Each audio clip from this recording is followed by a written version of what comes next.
Xəyanətə məruz qalan insan nə üçün özünü günahlandırır sizcə?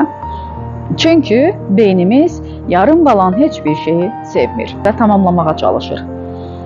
İnsan düşünür ki, əgər səbəb məndədirsə, bəlkə bunu dəyişə bilərəm. Başqalarının seçiminə görə bütün məsuliyyəti öz üzərinə götürmək doğru deyildir. Xəyanətdən sonra münasibət bərpa oluna bilərmi? Bəli, bəzi hallarla bu mümkündür.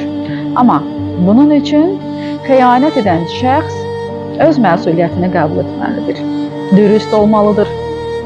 Etimadı yenidən qurmaq üçün zaman və səy göstərməlidir. Hər iki tərəf münasibət üzərində işləməyə hazır olmalıdır. Əgər bütün bunlar yoxdursa, etibarı bərpa etmək çətin olur. Sədaqət, sevdiyin insanın sənə etibar etdiyini bilməyinə baxmayaraq, o etibarı qorumağı seçməkdir. Sevgi hissdir, sədaqət isə hər gün verilən şüurlu qərardır.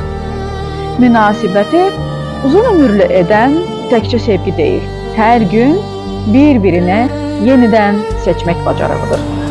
Sədaqətsizliyin başqa bir forması da digital aldatmadır.